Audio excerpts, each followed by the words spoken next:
네, 책도 다 읽어 오셨어요? 네. 혹시 읽으면서 이해 안 가시는 부분들이나 있으면 한번 질문 먼저 한번 해보세요. 네? 이해 안, 이거는 그냥 복잡해 읽으니까. 복잡해요? 그러니까 이해 안 되는 거는 없는 것 같은데 복잡하기는 한데 이제 그래도 어쨌건 이 앞에서 이 책이 계속 무슨 새로운 이론을 하나 이야기하고 그 다음 책에 가서 또 새로운 이론을 이야기하고 그런 방식이 아니라 자기가 그 원래 전체적으로 반복적으로 하고 또 하고 또 풀어내가는 거라 그렇게 어렵지는 않으시리라고 생각을 해요. 일단 그래서 이제 제가 이 책이라는 게 보통 앞면부터 보잖아요. 근데 제가 오늘 게 얼마나 만나 보니까 이 뒤에 보니까 이 책을 사용하는 방법에 대한 이야기가 나와 있더라고. 뒤를? 예.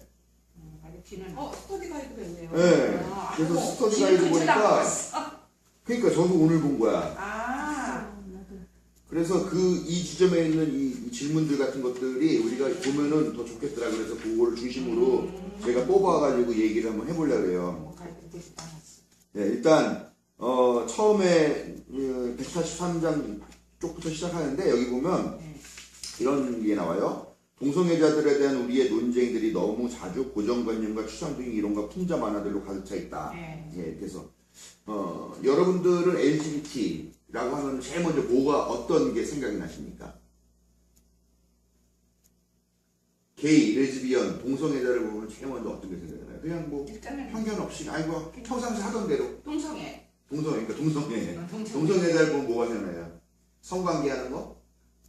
아니 그런 게 생각이 나는 게 아니라 동성애라는 거. 이런 거를 우리가 보고 이런 걸 하기 전에 그냥 옛날에 그냥 그 생각을 하면 동성애 그러면 좀 뭐라 그러나 약간의 혐오 같은 게 있었지. 그러니까 혐오가 왜 혐오가 왜 있어요? 이게 이성이 아니고 왜 같은 성끼리 뭐 그런 게 이제 옛날에 그러니까 저도 그게 고정관념이지. 되게 상식이라고. 선입견 같은 게 이제 있었는데. 그러니까 왜 이성이 아니라 동성끼리 그렇지. 끼리 뭐가 문제예요? 동성끼리 뭐가 동성애라는 문제예요? 게는 동성애라는 거는 그냥 뭐 동성 그 문제 친구는 아니잖아. 그게 연인 뭐 이런 거잖아. 이게 성적인 관계를 이야기하는 거죠. 그런 성적인 것도 그렇지. 관계를 맺는 그렇지. 거. 그런 것도 네. 그게 가장 큰 저기가 되겠지. 근데 왜 그걸 분명히 이렇게 이성이 나눠져 있는데 결혼이나 그 성적인 문제는 이성끼리 해야 되는 게 아닌가 하는 그런 고정관념이 옛날에는 있어서 좀 이상하다는 게 있었지. 네. 지금은 물론 또 아니고. 다른 분들은 동성애 이태원에 살 때, 한남동 살 때, 거기 진짜 거기 많죠. 많아요. 네. 근데 걔네들 남자애들은 머리를 빡빡 깎대 여자 모습을 하고 그리고는 가발을 쓰고 나가는가 봐. 거기 나갈 때 키도 늦시나고 그렇게 쳐다보고 왜 봐요? 이러고 목소리가 이상해. 많더라고요 거기. 그 옆에 거기 월세 주고 그런 집이 있더라고. 언덕배 꼭대기. 거기서 많이 살던데. 근데 왜 그렇게 보셨어요? 응? 왜 그 사람 왜 그렇게 그때만 보셨어요? 해도 그때만 해도 뭐 게이 그런 걸 몰랐어요. 여장 남자 뭐 이렇게 그런 걸 몰랐어요. 남자가 왜 그때 한 여장을 40년 하고 다니나. 전이니까. 그렇지. 모습이 이상해서 이렇게 쳐다보고 그랬지. 그러니까 동성애자 하면 제일 먼저 떠오르는 게 뭔가. 그러니까 저는 어렸을 때 그런 여자하고 얘기를 여자 사고 들은 남자. 적에 이게 여기서도 책에도 나왔지만 저는 정신병자? 그러니까 어렸을 때 무의식적으로 무슨 TV나 아니면 뭐 부모님이 하는 얘기나 아니면 뭐 교회에서 하는 얘기인지 모르겠지만 이거는 그러니까 병이다 라고 저는 그래서 저 사람들은 병이 있는 사람들이구나 라는 생각들이 무의식적 잠재적으로 좀 있었던 것 같아요. 근데 그 병이 아니고 자기 몸이 목소리가 그렇게 나오니까 그렇게 되더라고. 걔네들이 남자인데 여자 네, 목소리 네. 나오고 그러니까 자기네 이렇게 바꾸고 할 수밖에 없다고 그러더라고. 그때 그러니까 중성이 걔 내가 조금씩 많이 일이 바뀐 게 하리수? 하리수. 그때 그 걔를 보면서 조금씩 많이 이제 그런 고정관념에서 벗어나고 약간 이해 같은 게 생기기 시작을 했지. 근데 그걸 또 여자인데도 또 남자로 그렇게 살더라고. 그런 사람도 있죠. 네. 그게 커플이 되는 거죠. 그랬지. 어쨌건 보면은 우리가 LGBT 그러면은 이 사람들은 그러니까 정상적이지 않은 사람, 비정상적인 그 다음에 이상한 사람, 그렇지. 왜 남자가 여자 옷을 입어라든가, 그 다음에 또 하나는 성관계가 남자 여자. 난자바다, 뭐 책에 나와 있는 대로 난자바다 약간 좀, 좀 그런 거 있어. 예, 저도 이렇게 막 말을 하면서 상상을 해보면은 약간 좀 이렇게 혐오스러운 게 있어.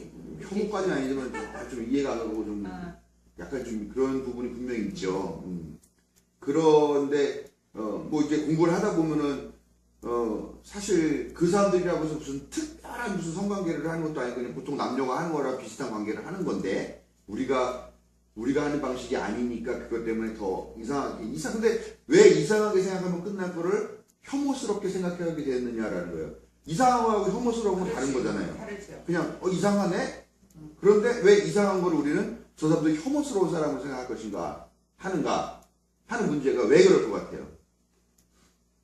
나와 다르다는 것은 나와 다르니까 다르면 혐오해야 되는 거예요? 그냥 고정관념인 것 같아. 내가 혐오스러운 거야. 내 방식이 옳다라는 것을 증명하기 위해서 더 혐오스럽게 그 사람들을 비판하는 거죠.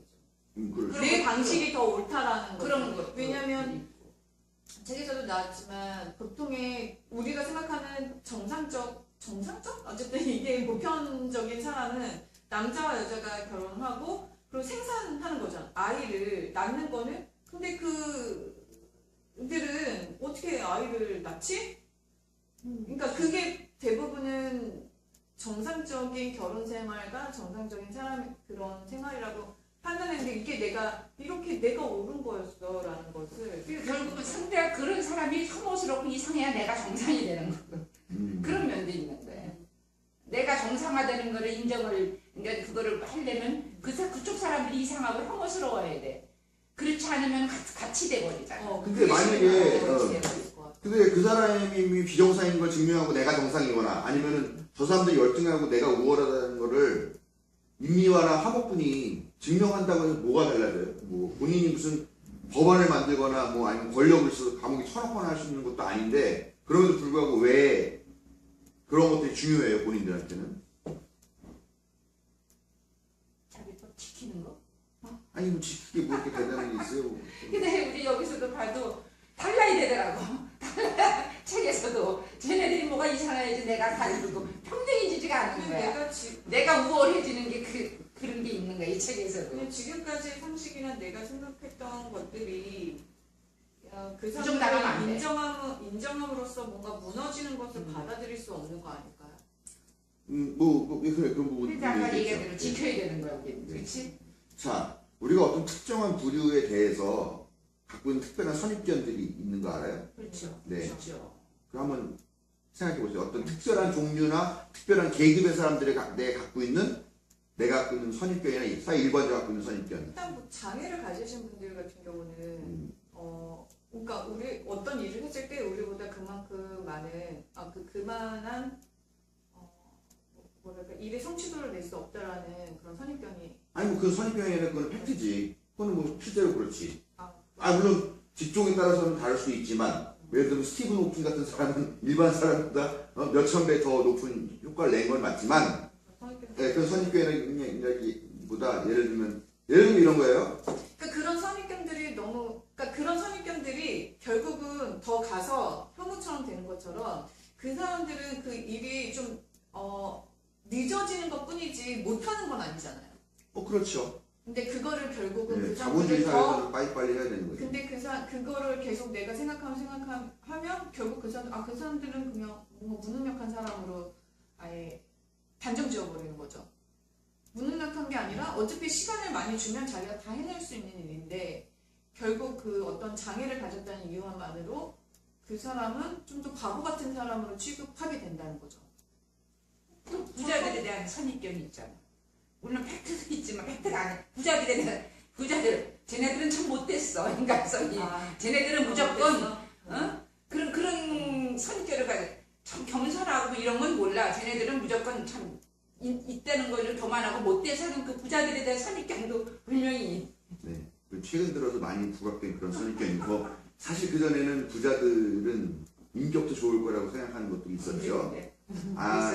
그럼요. 그러니까 보세요. 한국의 경제가 대기업들이 잘 돼야 한국 경제가 잘 살아야 된다니까 거기가 잘해주기를 바란다거나 하는 그런 것들이 있고요. 그 반대에 아주 심각한 선입견이 있어요. 가난한 가난한 사람은 사람들은 뭐 왜 가난하다? 게으르다. 게으르다. 가난한 사람들은 게으르다.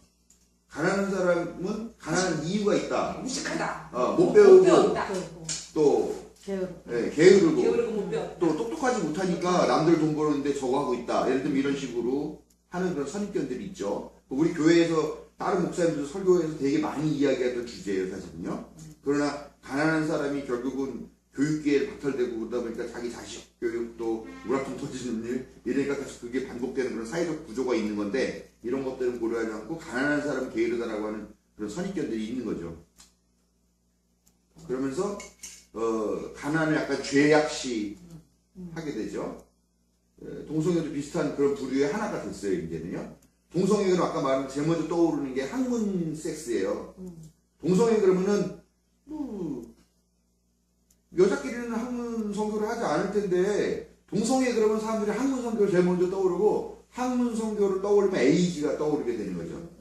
그래서 에이즈는 동성애자들 때문에 생겼고 번졌다라고 생각을 하는데 사실은 에이즈가 그것 때문에 생긴 건 아닌 거죠. 자기가 동성애자가 아니면서 어떻게 그걸 알아? 뭐가요? 동성애자가 아닌 사람이 어떻게 그 사람들의 섹스 그걸 그렇게 아냐고. 하는 건 어떻게 해. 걔네들이 상식적으로 넌 생각해 다 상식이야. 그러면 진작으로 네. 미루어.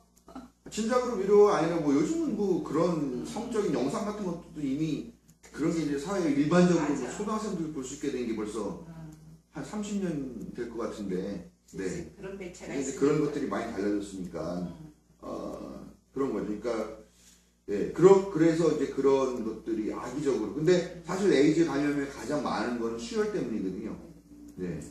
수혈 때문에 에이즈가 많이 퍼지는 건데 그 모든 에이즈가 다 마치 동성애자들이 다 만들어내고 퍼뜨리는 것 같은 식으로 그래서 악의적인 걸 하는 거죠. 뭐 여러 가지 이유가 있을 거예요. 그런 이유들을 이제 생각을 해보면 이제 이 뒤에 오늘 읽은 이 책 내용 중에서도 나오는 부분들입니다.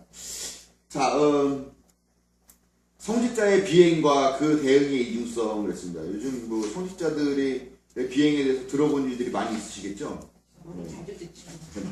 최근에 뭘 들으셨습니까? 아니 요번에는 그건 물론 이단인데 그 감옥 살해하고 나온 그 사람 누구야? JMS? 또 그거 다시 재구성해서 방송에 나오는데 기가 막히고. 그렇죠.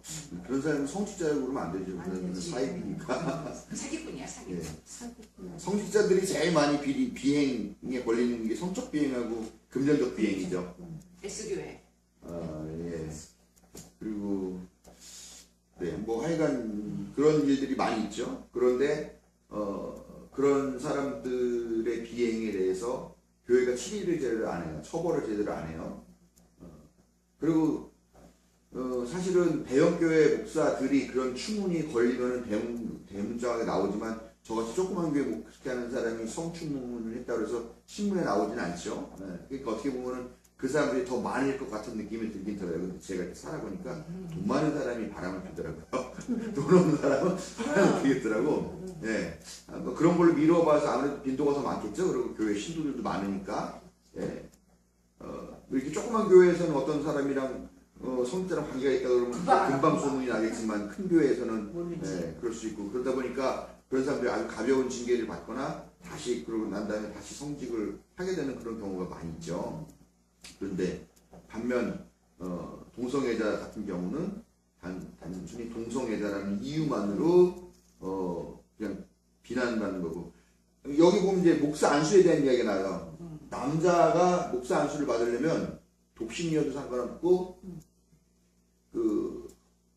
기혼했어도 상관이 없어요. 그러나 동성애자는 안 돼. 무조건 독신이어야 돼요. 네. 근데요 이게 참 웃기는 게 한국에서 여성에게 목사 안수를 가장 먼저 준 게 감리교회라는 것 같아요. 근데 그렇게 가장 먼저 줬어도 80년대인가부터 주기 시작했대요. 네. 그런데 그 초기에 안수를 줄 수 있는 조건이 있는데 그게 뭐냐면 여자는 독신이어야 된다. 그러니까 결혼한 목사는 안수를 받을 수가 없었어요. 근데 이제 그게 나중에 바뀌게 된 거죠. 네. 그러니까 한때 여자들이 지금 레즈비언들이 당하고 동성애자들이 겪고 있는 그거와 똑같은 대우를 그동안 받았다는 거죠. 그 연관성이 있다고 책에서도 나오죠. 네. 근데 어쨌건 남성에게는 그런 것들이 아무 제약이 없지만 지금 여성과 동성애자들에게는 그런 차별들을 주고 있는 거죠. 네. 그리고 또 사회적으로 이 사람들이 기본적 여자와 동성애를 갖고 갖게 되는 기본적인 편견이 있는 건데 거기에 따르면 남자는 상당히 자유롭다라는 거죠. 뭐 몇 년 어디 갔다가 와가지고 홍대 S교회 뭐 있잖아요. 여기 S교회에서 하다가 여자들이랑 같이 젊은 목회하는 뭐 무슨 이름이 뭐더라 하여간 그런 사람들도 되게 잘 하다가 성추문 나가지고 이제 목회 그만두겠다라고 나와서 한 2, 3년 있다가 하나님께 날 용서하셨다 나를 다시 부른다 해가지고 홍대에다 새 교회를 세워가지고 근데 거기도 젊은 사람들도 많이 가요. 지금 또 다시 큰 교회가 됐어요. 이런 기가 막힌 일들이 있는 건데 그러니까는 이게 어떻게 보면은 피해자들인 사람도 가해자에게 동조를 하고 있는 그런 경향들이 많이 있는 거죠. 근데 여기 여성들은 목사 안수를 주더라도 여자는 독신이어야 된다는 그런 차별성을 두는 이유가 그럼에도 남자하고 그렇게 해야지 남자하고 동등해지지가 않는다는 아 그런 거죠. 네, 예. 그런 것들. 남자의 무엇을 지키기 위해서 여자한테 목사 안수를 성직자 안수를 주더라도 차별해야 된다는 거지. 그러니까 절대 차별을 안 하면 남자하고 평등해진다는 거지. 그러니까 그 평등을 못하게 하기 위해서 여자들한테는 그거를 차별화를 두는 거지. 그러니까 마지못해 주는 거지. 뭐. 마지못해 주는 거죠. 왜 그랬을까? 왜 여자들이 결혼을 못하게 했을까? 저희가 3촌, 5촌쯤 되는 고모가요? 고모도 여자 목사님이셨는데 그분도 독신이셨을 때 안수 받은 그 세대 여자 목사님이셨죠. 지금은 돌아가셨지만 도봉구에서 목회하셨었는데 그 목사님 같은 경우도 그 고모도 독신이었었어요. 목사님 독신이었습니다. 네. 그것도 뭐 아주 늦게 준 거죠. 뭐 70년대만 80년대에 아마 주셨다고 들은 것 같은데 독립된 인간으로 인과하는 거지. 절대 남자하고는 다 연관을 시키지 않는. 그다음에 이제 결혼에 대한 시대적인 변화가 됐어요. 결혼의 목적이 뭐냐? 자녀 생산. 자녀 생산. 그러니까 우리 임미아 집사 같은 사람은 이게 이제 욕 많이 먹는 또 수박 맞고 쫓겨나는 이런 것들이 당연히 그리고 본인도 막 그거에 대해서 죄의식 갖고 있고 나는 왜 이럴까 막 그러면서 자학하는 그런 경우지만 이제 지금은 많이 달라졌다라는 거죠. 네. 근데 과연 결혼이라는 게 자녀 생산의 목적이냐? 맞아요? 요새는 안 그렇게 생각하잖아요.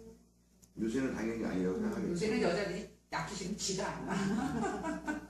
그럼 자식을 낳는 것도 상당히 중요한 목적이긴 하죠. 근데 그게 목적이 돼서는 안 된대. 근데 자식을 낳으려면 일부 다처제나 다부 일처제 같은 걸 하는 게 제일 효과적일 텐데, 그죠? 그렇죠. 예. 근데 어쨌든 그런 거 따졌을 때는 결혼의 목적이 자녀 생산만은 분명히 아닌 것 같아요, 그렇죠?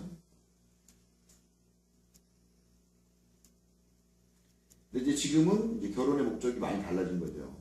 지금은 자식을 낳건 못 낳건 그런 건 중요한 문제가 아니고, 그 다음에 그거는 본인이 알아서 할 문제지 누군가 강요할 수 없는 문제이고, 지금은 이제 인생의 동반자산. 네, 뭐라고 나와 있냐면은 장로교인들이 1960년대에 당사자들의 상호 위로 격려 지지를 위한 것이다. 1960년대에 들어서 이제 이렇게 정의가 되어 있었죠. 그렇다고 한다면은 그 상호 지지와 격려, 예, 상호 위로 격려 지지. 지지는 꼭 이성 간에만 해야 하는가라는 질문이 필연적으로 들 수밖에 없겠죠. 저는 이제 이 뒤에 보면은 약간 이제 그런 얘기가 나와요. 이제 어떤 메일이라고 하는 사람에 대한 이야기인데, 자기가 뭐 대학인가 고등학교인가에서 학교에서 아마 풋볼 경기를 했다는 거죠. 근데 보는데 다른 남자들은 다 치어리더들 보면서 막 자기는 했는데 자기는 포터백. 그러니까 우리 식으로 따지면 그런 거죠. 아마 뭐 고등학생 때나 대학생 때 축구 시합을 하는데 거기서 뭐 축구 시합 아니면 뭐 이후로 야구 경기도 그렇고요. 치어리더들이 막 응원할 때 보면 막 이렇게 뭐 굴곡진이나 몸매들이 이런 하는 거 보면서 뭐 묘한 쾌감이나 성적인 흥분을 느꼈을 텐데, 자기는 거기서 야구방망이들은 선수의 팔뚝이나 허벅지를 보면서 이상하게 가슴이 설렜다 뭐 이런 이야기죠. 취향이 다른 거지. 그러니까 그건 어쩔 수가 없잖아요. 나는 이제부터는 남자만 사랑할 거야 라고 해서 되는 문제가 아니에요. 어린이에서도 어떤 애는 머리 자를 때 자기 그게 그거 봤지? 그런 쾌감을 쾌감을 가진다 가져가지고 그러니까 머리를 자르고 다니거든 남자가. 무슨 얘기냐면 아니 그런 얘기 그게 아니라 아니고 예. 그 여자가 머리를 자르는 모습을 보면 성적인 쾌감을 느낀다는 거예요. 그런데 그 소아암 환자들한테 네. 머리 모아서 응. 보내잖아요. 자기가 그거를 한다고. 한 거예요. 한다고 그러면서 머리 나한테 보내달라. 보내달라고. 대신 이게 네 머리인지 확인해야 되니까 그 자른 영상을 보내달라 해가지고 수십 명한테 그 그것도 영상을 그런- 받고 응. 했는데 그 머리는 뭐 폐기 처분한 것 응. 같고 응. 자기는 이제 그 영상들을 보면서 성적 쾌감을 느끼는 응. 엉뚱한 데다 지 목적을 이용하는 거지. 그러니까 병이 그건 병인 것 같은 거.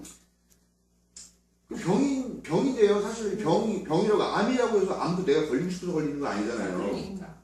네, 근데 그거 병이긴 하고 사회적으로 범죄적인 요소들이 분명히 있긴 있지만 근데 그 병 걸린 것들을 우리가 치료를 욕을 할 수 있느냐라고 하는 문제라는 그것보다는 거죠. 치료를 해야지. 그 치료를 해야죠. 치료를 해야지. 그런데 그런 문제들이 나는 이러이러한 문제 때문에 아파요라고 그 아우팅을 하면 그 아우팅을 하는 순간부터 이미 그 매장이야. 하나의 그런 선입견에 이제 당하게 되는 거기 때문에 그것도 쉽지가 않은 문제니까 용기를. 그게 할 수가 없다라는 거죠. 총체적인 문제예요, 사실은. 그러니까. 근데 이게 왜 총체적인 문제가 되었느냐라고 하는 이야기를 오늘 이 책에서 하고 있는 거고요. 아마 줄기차게 하고 있는 것 같아요. 그거가 원인이 뭐냐면 남성 우월 중심 가부장제 가부장제에서 거에서 연관을 찾아요. 여기 아주 심한 말을 한 게 있어. 동성애라는 것은 동성애는 하나님 창조 질서에 대한 악마적인 공격이라고까지 지금 표현을 하고 있어요, 이 책에서. 그렇죠. 예. 맹비난을 하고. 그리고 상당히 그 사람들이 심한 표현이야. 아주 의도적이고 계획적으로 그 일반적인 결혼관에 도전하고 그걸 파괴시키려고 했다라는 식으로 얘기해요. 하나님의 창조 질서에 대한 아주 공격적인 도전이라고 그렇게까지 표현을 굉장히 맹비난을 하고 있는 게 나와요. 근데 이제 그 이유에 대해서 이제 여러 가지를 이야기를 하는데 여기서는 남성 중심, 남성 우월, 좀 가부장적인 사고 그거에서 모든 문제가 나오는 거예요. 그래서 낙태를 하는 것도 죄가 된다라고 보는 거고요. 예, 또 자녀를 생산하기 위한 성적인 목적이 아닌 것에 대해서는 문제 제기를 하는 거고요. 그러면서 이 남성 우월을 그런 식으로 여자를 어떤 그 자녀 생산이라고 하는 도구로 역할을 딱 묶어놓고 그 외에 전체 나머지 영역은 남자들이 독점하는 거고 특별히 공적인 지도력은 여자는 그러니까 집에서 밥이나 하고 빨래나 하지 왜 나왔어 라고 얘기를 하는 그런 거에서 나오는 거거든요. 여자는 그런 가사나 양육이나 그런 거에서만 역할을 할 뿐이지 나와서 하면 안 된다라는 그런 것들이 가부장적인 원칙이고 주장이고 이제 그거에 대해서 도전한다고 생각하니까 이 여성이라든가 동성애자들이 문제가 된다고 생각하는 건데요. 근데 이 사람들이 왜 그런 논리가 나오는지는 모르는데 그 가부장제 논리는 즉 국가 안보와 교회의 질서를 유지하기 위한 것이다라고 하는 논리가 나와요. 근데 그 논리가 저절로 나온 건지 아니면 자기네들이 그런 걸 상정해놓고서 끼워 맞춘 건지 그 선수는 제가 잘 모르겠어요. 근데 어쨌건 그러니까 교회 국가에서도 남자들의 공적인 리더십을 갖는 걸로 그렇게 얘기가 됐는데 여자들이 치고 올라오면서 나에게도 역할 달라라고 말하니까 여자들이 질서를 어그러뜨린다라고 해서 그게 중세 시대에는 만연선행이 된 거고요. 예, 그 이후에는 이제 계속 지속적으로 여성 운동에 대한 탄압이 되는 거고요. 네, 그런 방식으로 나오기도 하고 요즘은 이제 페미니스트 운동에 대한 반페미가 되는 거고요. 또 거기에는 역작용으로 또 꼴페미들이 나오는 거죠. 골수 페미도 나와가지고 그렇게 하는 극우적인 세대. 지금 아주 혼돈의 그런 세대이긴 한데 어쨌든 이런 구조가 전체적으로 만들어진 이유는 남성 우월, 남성 중심주의이다라는 거죠. 근데 그 남성 중심주의라는 게 저는 또 그렇게 생각해요. 과연 보편적 남성의 생각이냐 아니면 어떤 기득권자들이 자기의 기득권들을 유지하기 위해서 남성주의를 채택한 것이냐라고 하는 느낌. 그게 맞는 얘기일 것 같아요. 그러니까 이게 옛날에 그 하류 그러니까 그거 거기서는 그렇게 남성 우월주의가 있을 수 지금 자기들 살기 바빠 죽겠는데 거기서 남성 우월 여성 그거는 없었어요. 그러고서 재밌는 게 여자가 결혼을 해가지고 혹여라도 유산을 받는 게 있으면 결혼했으면 그 유산이 자연히 남자 거가 돼버리잖아. 그런 얘기도 나오고. 그러니까 이건 어떤 그 남자 중에서도 그 기득권층에서 자기네 그걸 지키기 위해서 나온 거지. 그 밑에 평당 하루 1억에서는 남성도 그런 것 같아요, 진짜. 뭐 옛날에 뭐 노빈의 집안에는 남녀 차별이 그러니까 있었으니까. 거기서 해봤죠. 뭐 아니면 그냥 뭐 그냥 농부의 집안에서 남녀 차별이 있었을까. 뭐 예, 그런 살기 생각도 바쁘니까 거기. 하고요. 오히려 그런 농사 시대 때 일손 부족할 때 아내가 아들 하나 더 놔주면 아내가 고맙고 뭐 그랬을 거고, 또 아내는 그렇게 하면서 또 밥 짓고 밥 갖고 또 이고 와서 밭에 와서 밥 먹이고 또 틈에 와서 또 자기도 호미질하고 그렇게 생각한다 그러면은 이게 상하관계라기보다는 정말 말 그대로 가족의 관계였을 것 같아요. 그러나 사실 남녀 간의 차별이 있는 거는 결국 부잣집 얘기가 아닌가라는 생각이 드는 거죠. 여자의 법도 남자의 법도. 지금도 보면은 일반적으로 보통 가정은 남자가 여자들한테 기죽여가지고 이렇게 눌려 살고 그렇게 네? 막 하고 아내 비율을 마시려고 그러는데 뭐 무슨 삼성가니 뭐니 이런 부잣집 같은 데 가면은 또 법도가 있는 거잖아요. 여자들만 이렇게. 물론 여자들에게도 어떤 지위를 주기는 하지만 거의 집이 안 준대던데.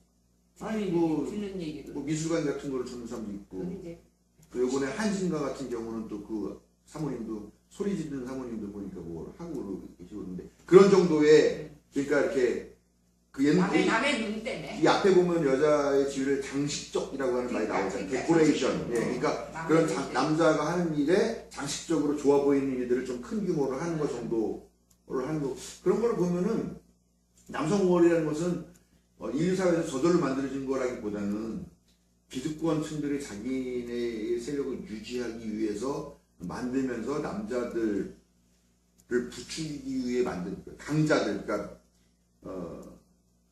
그래도 파워가 있는 사람들, 여자에 비해서는, 그러니까 이 사람들을 대성화해서 이 사람들을 부추기면서 만든 그런 아주 악독한 이데올로기가 아닌가라는 생각이 좀 듭니다.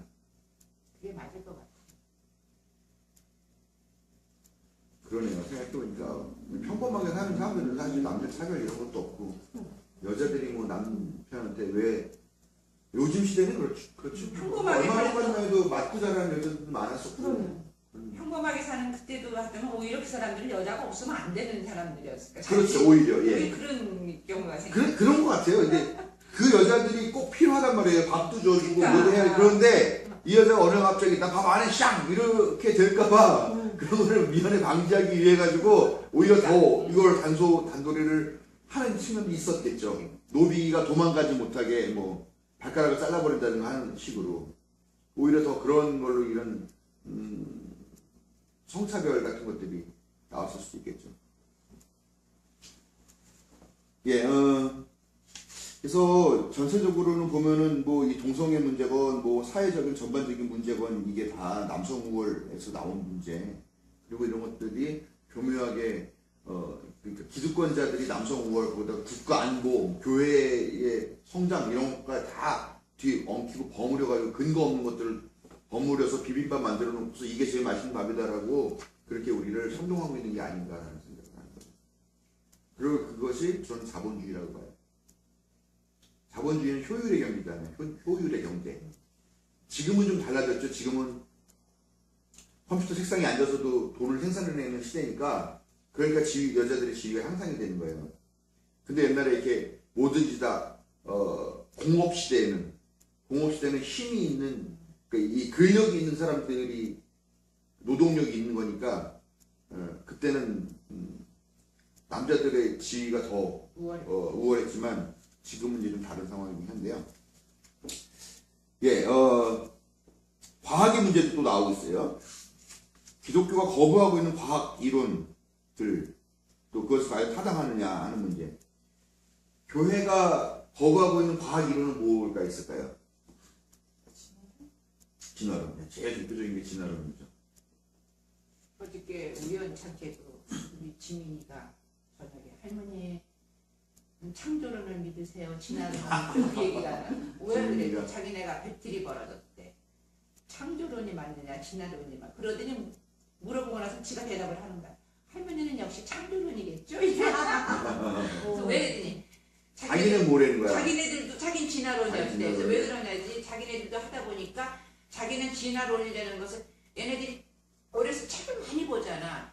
그러니까 그래도 교회 다니는 애들하고 같이 교회 다니는 애들은 창조론을 내 자기는 교회를 안 다니니까 그거를 모른대. 그러니까 자기는 일반적인 책에서 얻은 상식으로 봐서 자기는 진화론을 주장했고 교회 다니는 애들은 창조론을 주장했는데 나중에 막 욕하고 싸움이 났대.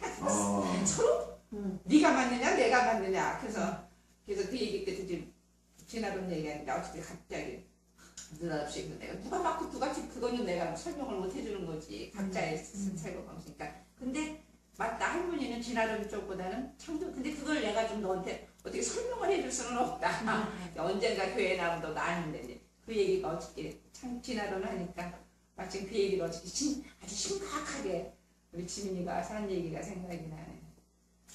그 진화론이 대표적이고요. 그렇죠. 근데 그게 지금 초등학교에 다니는 애 교실에서만 벌어진 이야기가 아니고 지금 소년들도 그거 갖고 싸워요. 그 창조 신학회라고 하는 데가 있어요. 그러면서 거기가 이제 창조론이 맞다라고 하는 거를 아주 그 자기네 사명으로 하면서 돌아다니면서 강의를 해요. 근데 그 사람들의 강의를 보면은 한 가지 그 뭐랄까요?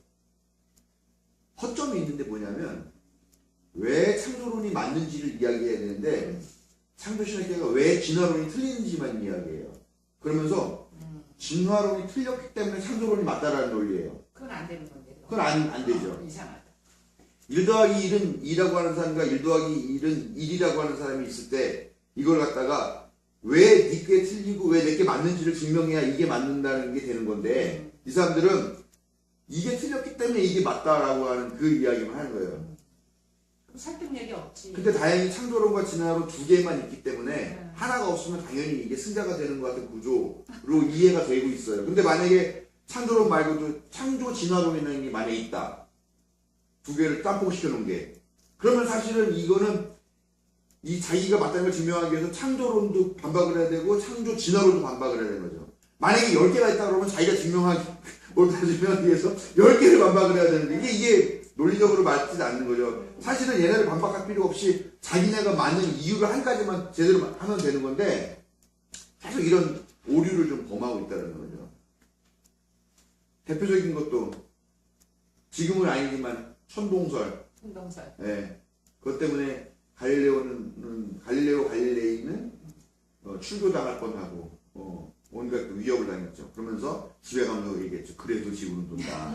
네, 그런 이야기도 있고. 근데 이제 그 이후에 그런 것들이 너무 대표적인 이야기인데 그 이후에는 이제 별로 과하게 된 얘기가 별로 없지만 지금 나오는 게 이 문제예요. 동성애 문제. 의학계에서는 동성애가 더 이상 정신병이나 질병이나 이런 게 아니라고 규정을 했고 또 이걸 치료하는 것 자체가 무의미하고 오히려 치료하는 게 더 나쁜 결과를 하니까 하지 말아라고 얘기를 하는데 교회는 안 받아들여요. 정신병으로. 네, 그래서 계속 기도하면 고쳐진다고. 실제로 동성애의 자녀를 고친다고 그 안찰해가지고 죽인 경우도 있습니다. 그런 사건도 있어요. 그 귀신 들린 거라고 하면서요. 그러니까 이런 멍청한 일들이 있고요. 근데 사실은 과학의 문제가 지금 우리가 이제 이 동성애 문제를 생각하는 것보다 더 심각한 일이 곧 닥쳐요. 다행히 우리가 살아있어 죽은 다음에 될지는 잘 모르겠어요. 근데 아마 엄청난 후폭풍이 오게 될 텐데 제가 이번 주 주보에도 이제 그 글을 썼어요. 영화를 보고서 영화 이야기를 하나 썼는데 뭐냐면 복제인간, 그러니까 인체 복제하고 기억주입 이게 그 영화의 소재거든요. 그러니까 내가 내 기억을 빼가지고요 나의 DNA를 이용해서 똑같은 나를 만들어요. 그리고 똑같이 나랑 비슷한 연령대까지 딱 된 거죠. 그런 다음에 내가 빼냈던 데이터 했던 그거를 그 사람의 뇌에다가 같이 넣어버리는 거예요. 그러면 내가 두 명이 되는 거예요. 생각해보세요. 내가 두 명이라는 건 어떻게 이해를 해야 돼요? 내가 두 명이다. 근데 그 영화에서 조금 다르게 나는 살아있는데 나의 정신을 이런 육체가 아니라 로봇 있어요. 실험 중이었던 로봇의 인공 뇌에다가 그걸 심어줘요. 그러니까 이렇게 둘이 마주봤는데 둘 다 나야, 의식은. 근데 하나는 육신이고 하나는 기계야. 그럼 나중에 육신은 죽어도 하나는 남는 거야. 근데요, 죽지 않아요. 왜냐면 내가 죽을 원래에 때가, 나가. 그러니까 원래에 나도 안 죽어? 죽을 때가 되면 얘가 살려. 복제를 하는 거예요. 또 똑같이 복제를. 그러니까 그 영화의 마지막 장면이 아주 부자인데 코에다가 생강을 끼고 휠체어 타고 밀어주는 오는 사람이 있는데 그 사람한테 이제 새 생명을 주는 거죠. 아마 젊고 건강한 몸인데 그 기억은 그대로 주입하는 뭐 그런 거. 그러니까 이게 그러면 이제 우리가 질문을 하게 되는 거예요. 생명은 누가 만들지? 지금의 목사님 그 설명을 들으면은 최고의 발달되는 과학의 저주야. 그럴 수 있죠. 그건 축복이 아니라 저주인데. 가난한 사람한테는 저주예요. 그치? 아니 가난한 사람은 아예 그거는 네, 상관없어요. 네. 엄두도 못 낼 일이고 그러니까 돈 있는 그걸 감당할 수 있는 재정 이런 사람들만 그걸 그 짓을 한다는 거죠. 네. 그 사람 그것도 결국은 우리가 볼 때는 예전에 그런 얘기가 있었어요.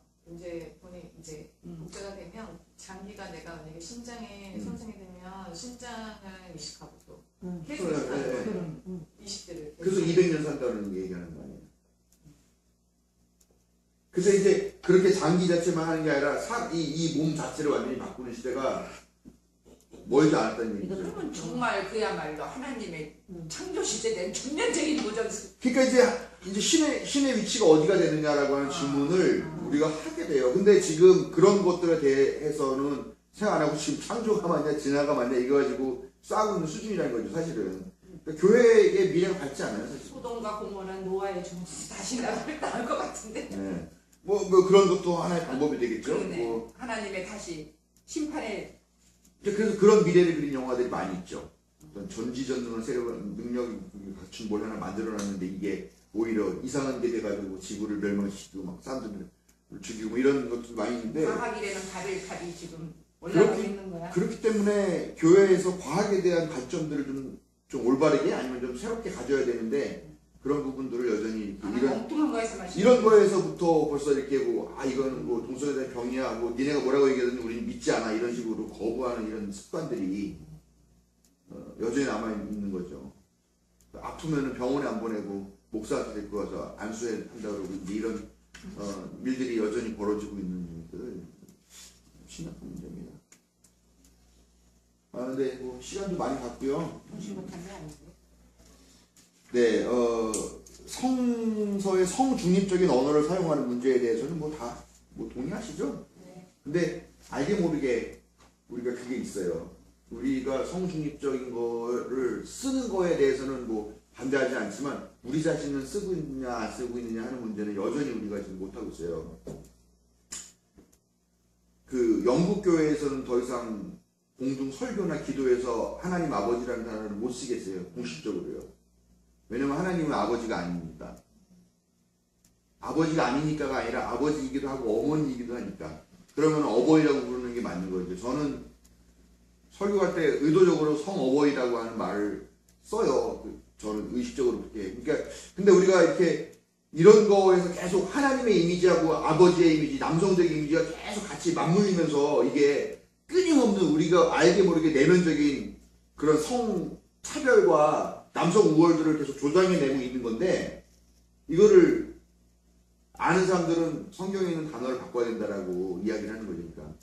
그래서 미국에서도 이제 뭐 예를 들면은 소방수 그러면 파이어맨 뭐 이런 식으로 뭐 정치인 그러면 폴리티컬맨 뭐 이런 식으로 했는데 그 맨이라는 단어를 이제 쓰지 못하게 하는 거예요. 이제 파이어 펄슨 이런 식으로 성중립적인 언어로 다 바꿔 쓰는 거고 각도 이제 아무튼 이제 그 교회도 그 성중립적인 언어를 이제 사용하도록 그런 절차를 하고 있는데 우리 교회에서는 기도할 때 하나님 아버지라고 너무 쉽게 얘기하셔요. 이런 부분들이 입에 붙어 있어서 그렇긴 한데 근데 그게 붙어 있으면 나는 우리가 갖고 있는 알게 모르게 우리 안에 쌓여 있는 성차별 의식들도 그게 붙어 있게 되는 거라고 저는 보는 거예요. 저는 약간 언어가 삶을 규정한다라고 그렇게 믿는 편인데요. 그러니까 내가 무슨 말을 쓰느냐에 따라서 내 삶이 달라진다라고 저는 보는 편이에요. 그러니까 내가 계속 아버지라는 표현을 하나님께 쓴다 그러면은 계속 남성 우월을 나도 모르게 계속 지지하고 그걸 익숙하게 받아들이는 거지만 그걸 단호하게 바꿔가지고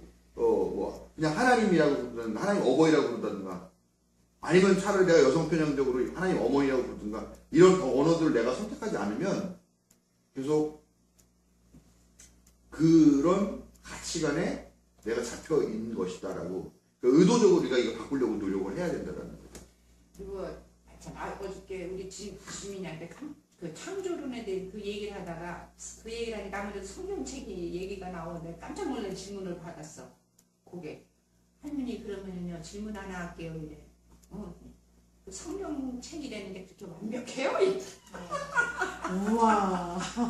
그렇게 완벽한 책이에요? 그러니까 교회 다니는 애들이 창조론을 주장을 하는데 그럼 그 성경이 그거를 완전히 그거를 뒷받침 그렇게 완벽하냐는 거를 의도로 물어보는 거야. 그래서 내가 나중에 얘기하려고 그랬어. 나중에 얘기하자.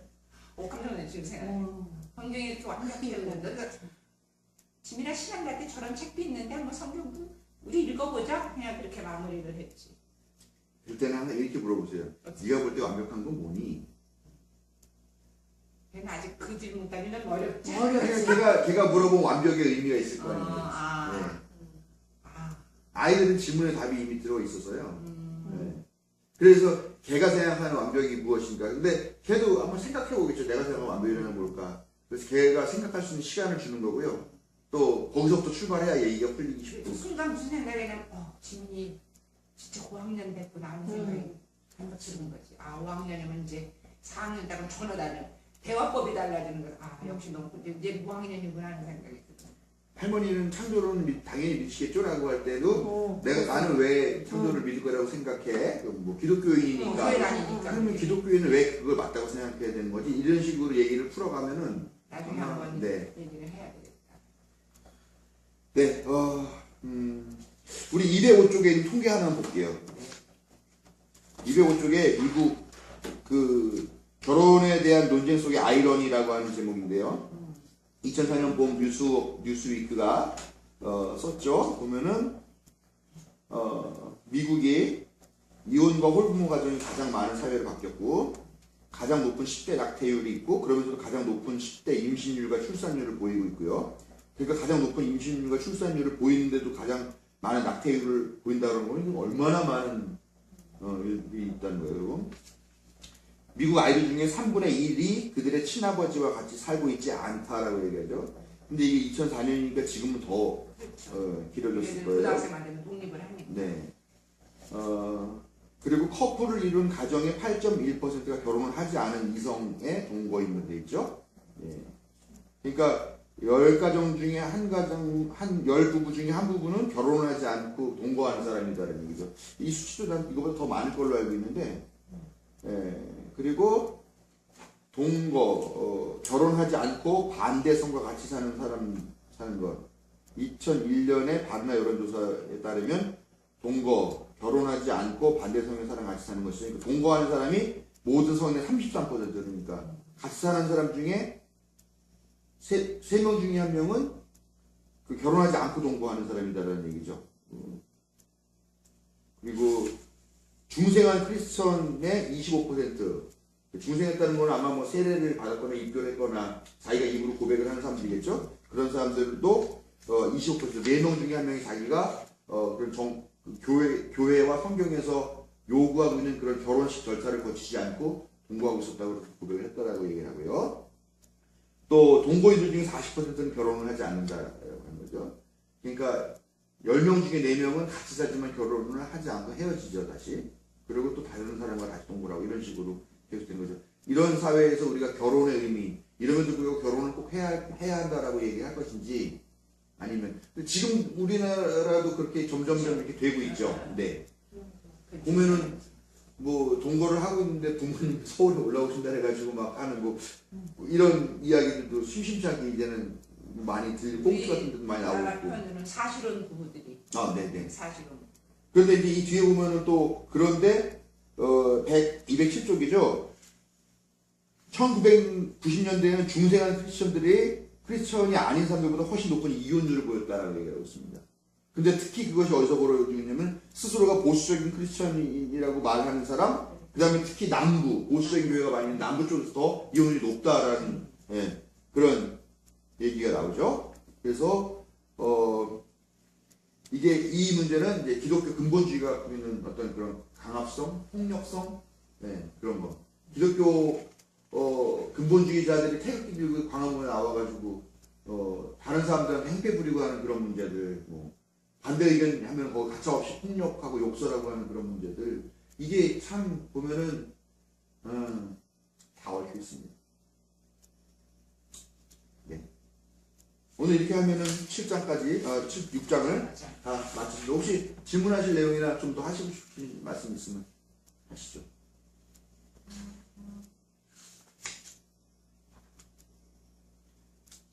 재미있는 게 가장 낮은 이혼율을 보인 매사추세츠는 왜 이혼율이 낮았나 했더니 게이 결혼을 찬성.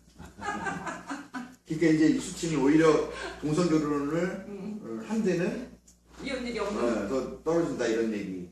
걔네들이 더 잘 산다는 얘기.